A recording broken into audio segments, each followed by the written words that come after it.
உம்மை போல நல்ல தேவன் யாரும் இல்லையே, உம்மை போல வல்ல தேவன் யாரும் இல்லையே. உம் கரத்தாலே மண்ணை பிசைந்து மனிதனை உருவாக்கினீ. அழகான பாட்டு.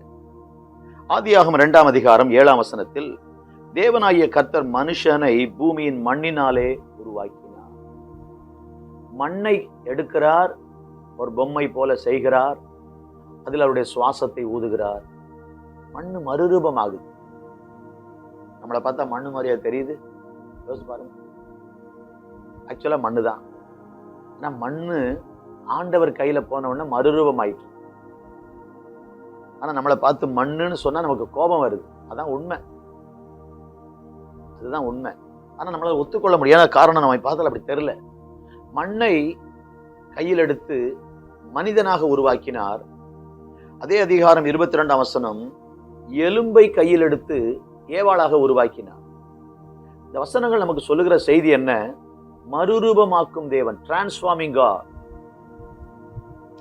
எது ஆண்டவர் கையில போனாலும் மறுரூபமாகும். எதை நீங்கள் அவர் கையில கொடுத்தாலும் சரி. உதாரணத்துக்கு சிறந்த உதாரணம் 5 அப்பம் 2 மீன்கள். இயேசுவின் கரங்களுக்கு சென்ற போது it was transformed, multiplied. ஒரு 20,000 பேர் சொல்றாங்க. ஆண்கள், பெண்கள், பிள்ளைகள் சேர்த்தா சாப்பிட்ட புருஷர்கள் தான் 5000 பேர். அவ்வளவு பேருக்கு அது தேவையை சந்திக்கிற அளவுக்கு ஒரு மாற்றம், சேஞ்ச், ஒரு மறுரூபம். இன்றைக்கு நமது வாழ்க்கையை மறுரூபமாக்குகிறவர், நம்முடைய நிலையை மாற்றுகிறவர், நம்முடைய சுவாபத்தை மாற்றுகிறவர்.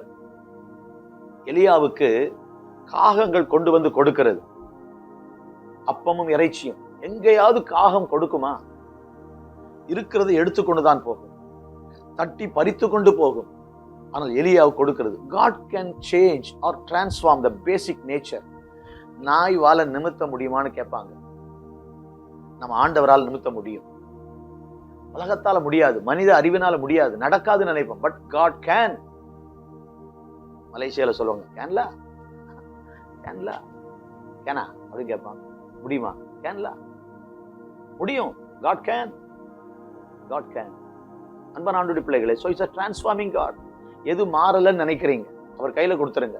எது மாறணும்னு நினைக்கிறீங்க, அவர் கையில கொடுத்துருங்க. எதுல மாற்றம் தேவை நினைக்கிறீங்க, அவர் கையில கொடுத்துருங்க. உங்க பிசினஸா இருக்கலாம், ஒருவேளை ரட்சிக்கப்படாத உங்க புருஷனா இருக்கலாம், அல்ல அடங்காத பிள்ளைகளா இருக்கலாம், அல்லது உங்களுடைய சரீரத்தில் இருக்கிற வியாதியா இருக்கலாம், பலவித போராட்டமா இருக்கலாம். யூ மே பி ஸ்ட்ரகிளிங், ஒரே போராட்டத்தில் இருக்கிறீங்களா? Just give the situation into the hands of God. தேவனுடைய கையில கொடுங்க. You will see a transformation. இந்த நாள் காலையிலேயே கொடுத்துருங்க. என்னை தருகிறேன் தருகிறேன் உம் கரத்தில். பாட்டு பாடினா போதாது, ஐ சரண்டர் ஆல் பாடுறோம்.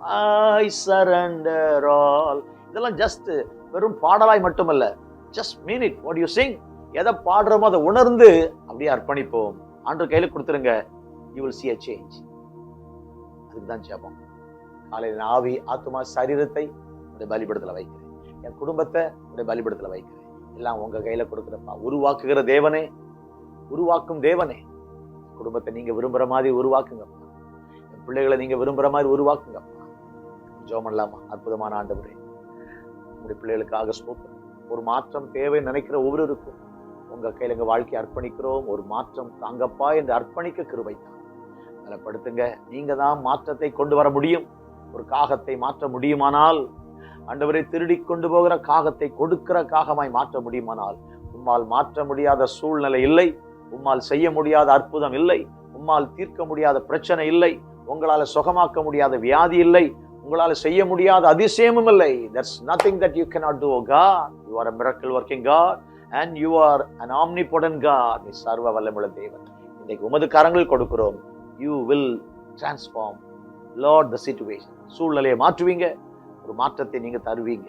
விசுவாசிக்கிறோம். இன்றைக்கு மாற்றம் நிறைந்த ஒரு நாளாக உடைய பிள்ளைகள் எதிர்பார்க்கிற மாற்றம், குடும்ப வாழ்க்கையில, பொருளாதாரத்துல, தொழில்ல, அன்று கையிடும் பிரயாசங்கள்ல ஒரு மாற்றமும் மறுரூபமும் உண்டாவதாக.